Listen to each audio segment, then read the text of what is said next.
Lah kenapa? Belum apa-apa dia bilang bahwa kitab ini sempurna, tidak ada keraguan di dalamnya. Sedangkan menurut saya manusia nggak mungkin sempurna. Karena manusia nggak sempurna, maka buatan manusia juga nggak sempurna.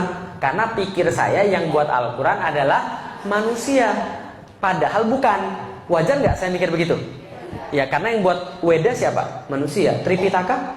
Manusia. Yang buat Alkitab? Manusia. Wajar nggak saya mikir begitu? Wajar. Tapi ustadznya bilang, enggak, ini nggak sama kayak yang lain. Ini yang buat bukan manusia, langsung dari Tuhan pencipta semesta alam. Saya bilang begini, serius, masa Tuhan nulis lalu kasih pada manusia? Nggak mungkin banget. Dia bilang nggak begitu, tapi kita punya buktinya. Saya bilang silakan sampaikan buktinya. Disampaikan kepada saya dari surat yang sama, ayat yang berbeda. Surat Al-Baqarah 23. Wa in kuntum fi raibin mimma nazzalna 'ala abdina fa'tu bi suratin mimmithlih.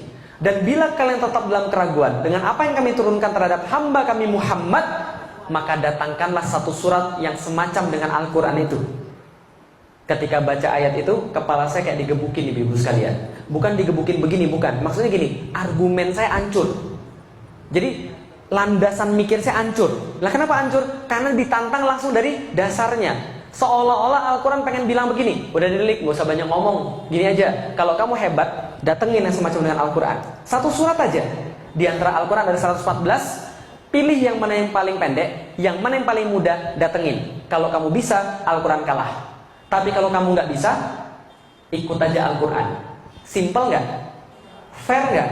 Seperti saya bilang ini, ibu-ibu yang di sini yang merasa hebat, ayo kita berantem 1 lawan 1. Kalau ibu-ibu kalah, jadi anak buah saya. Kalau saya kalah, jadi anak buah ibu-ibu sekalian. Adil nggak? Adil. Cuma Al-Quran tidak adil. Al-Quran katakan, wad'u syuhada'akum min dunillah in kuntum shodiqin. Kalau anda nggak berani sendirian, maju semuanya sekalian. Coba ditantangin seluruh manusia. Seluruh manusia ditantangin Al-Quran, suruh buat satu surat yang semacam dengan Al-Quran, walaupun yang paling pendek. Sampai sekarang bisa atau enggak? Ketika saya baca itu, saya kaget loh. Saya bilang sama ustadznya, ini benar nggak ada yang bisa mendatangkan yang semacamnya? Ustadznya bilang, silakan cari aja. Saya mikir begini, ini surat turun 1400 tahun yang lalu. Kalau ada orang yang bisa, tentu dari dulu sudah dilakukan. Ternyata setelah saya cari, betul nggak ada. Akhirnya apa yang saya pikir? Ini segel ini. Paham ibu sekalian? Ini segel dari pabrik ini. Maka saya bilang, Tuhan saya namanya Allah, Rasul saya namanya Muhammad, dan agama saya Islam. Lah kenapa? Karena saya punya bukti sekarang yang enggak saya dapat ketika di agama-agama yang lain. Saya punya bukti, maka saya masuk Islam. Bisa dipahami ibu sekalian? Nah, ini penting betul. Lah kenapa? Al-Quran itu segel. Nih, coba kita lihat ibu-ibu sekalian. Kalau kita lagi jalan di jalan, ada polisi berhentiin, berhenti nggak? Kenapa berhenti? Karena polisi. Tahu dari mana kalau dia polisi? Seragam. Selain seragam apa lagi? Buktinya apa lagi? Kartu petunjuk, ada peluit, ada kemudian ya pengenal lah bahwa dia adalah polisi. Betul begitu? Berarti setiap petugas pasti punya bukti. Betul? Berarti setiap petugas pasti punya bukti. Betul? Rasul itu petugas atau bukan? Petugas. Petugasnya siapa? Turun ke dunia. Bawa bukti nggak? Kalau dia dari Allah, apa buktinya? Bukan. Setiap nabi-nabi buktinya apa namanya? Mujizat. Mujizat artinya bukti, mujizat artinya bukti, salah. Mujizat artinya keajaiban, salah. Mujizat artinya, ingat baik-baik, mujizat asal katanya ajaza, ain jim za. Itu asal katanya ajaza. Ajaza artinya lemah. Hati-hati ya. Al-Aziz itu yang maha kuat, Allah. Tapi kalau Al-Ajiz itu yang maha lemah. Jadi kalau ngomong bahasa Arab itu hati-hati. Kalau salah dikit aja makhrajnya, salah semua. Kolbu itu hati, kalbu itu anjing. Hati-hati. Harus kolbu, ada kol-kolahnya. Kolbu. Kalau kalbu, anjing. Kalau kolbu, jelas ya? Ajaza artinya lemah. Mukjizat artinya yang melemahkan. Loh, kok yang melemahkan? Jadi gini ceritanya. Setiap nabi turun itu selalu membawa sesuatu yang membuat yang lain terasa lemah terhadap itu. Makanya mukjizat tergantung tren. Tergantung apa? Tren. Contoh, Nabi Musa. Trennya apa waktu itu?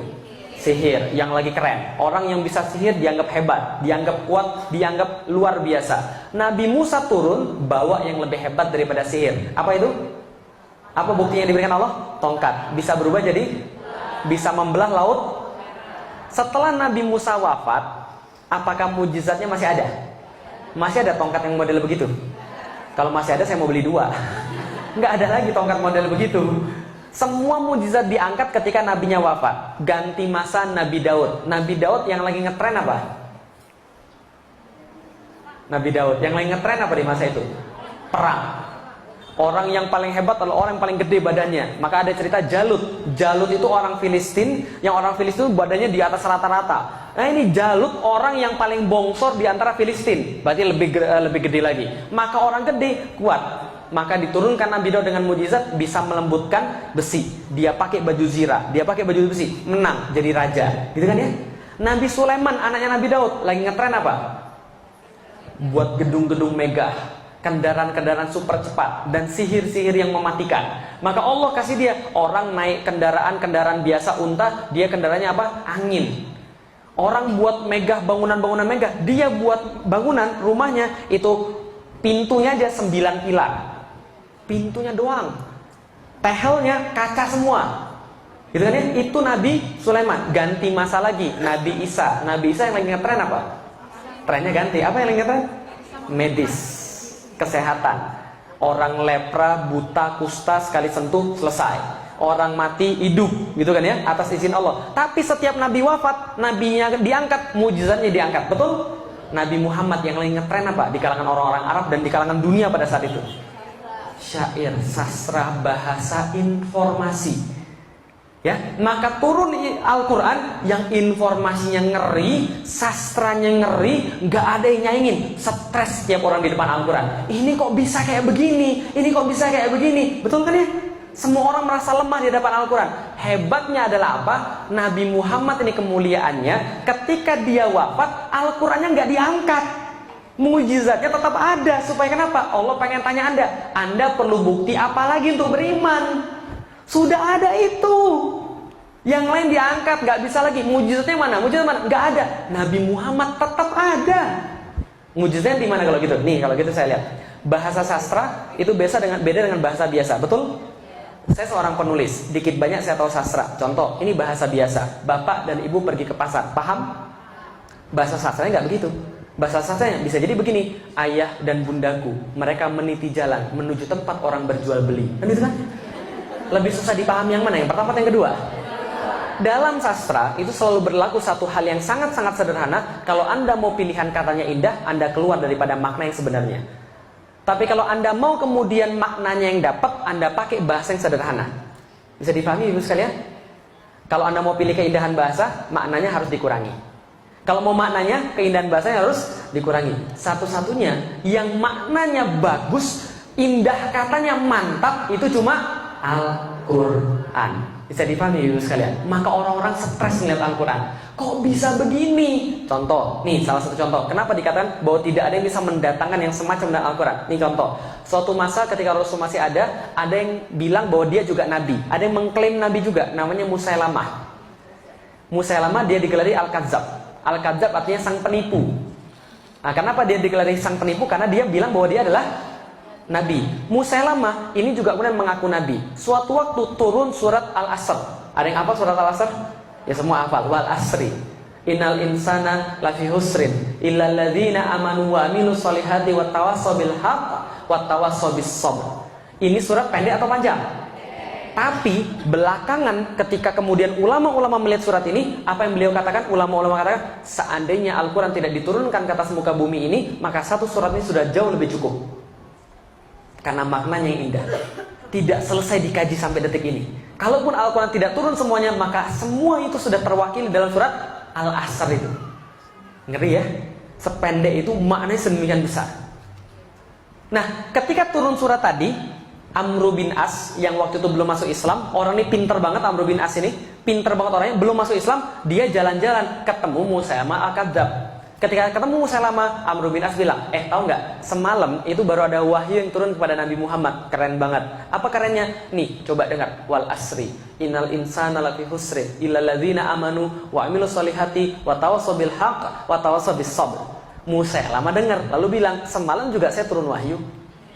Apa wahyunya? Sama, dia bilang. Apa wahyunya? Dia bacakan satu syair yang dia karang. Wal wabr, innaka uzunani wasodr, sa'iruka hafrun nakar. Sama nggak R semua?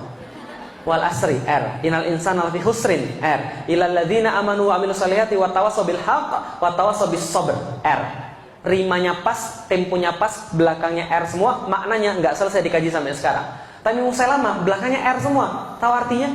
Wal wabar, demi kelinci. Innaka uzunani wasodar, pada dirimu terdapat dua telinga yang panjang dan dada yang membusung. Sa'iruka hafrun nakar, di sekelilingmu terdapat galian tanah. Ketika dengar itu, Amr bin As tertawa terbahak-bahak kemudian bilang, Musailama cukup. Lah kenapa? Nanti orang-orang menertawakanmu. Lalu dia bilang sama Khalid bin Walid, yuk kita ke tempat Muhammad, kita masuk Islam.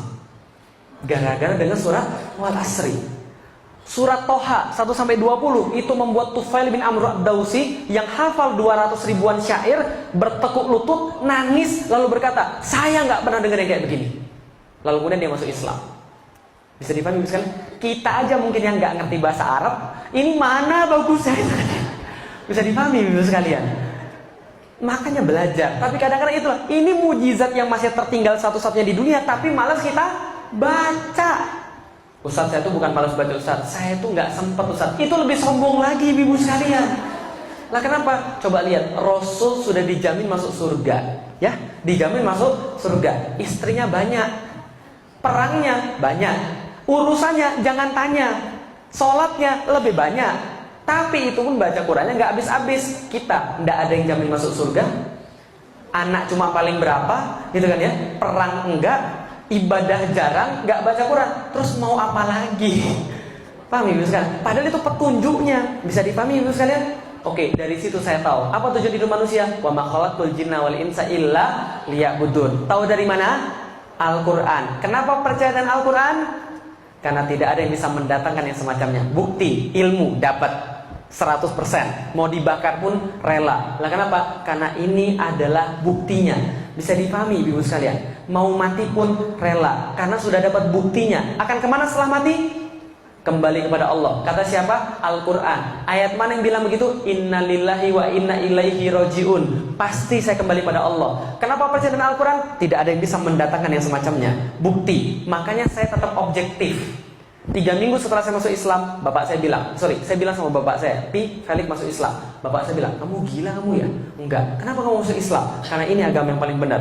Kamu itu gila. Nih, papi ajak pergi gereja, kita diskusi dengan pastor-pastor. Saya bilang, gak usah repot, gini aja. Seluruh pastor ajak ke rumah, seluruh suster ajak ke rumah. Mereka bawa Alkitab, saya bawa Al-Quran. Kalau mereka bisa menunjukkan ada yang salah di dalam Al-Quran, saya balik lagi ke dalam agama mereka. Tapi kalau mereka nggak bisa dan saya bisa menunjukkan di situ ada yang salah, mereka masuk Islam. Mau nggak? Nggak mau, nggak jadi. Loh, bukan kita yang sombong. Kita nggak boleh sombong, tapi Allah boleh nggak sombong?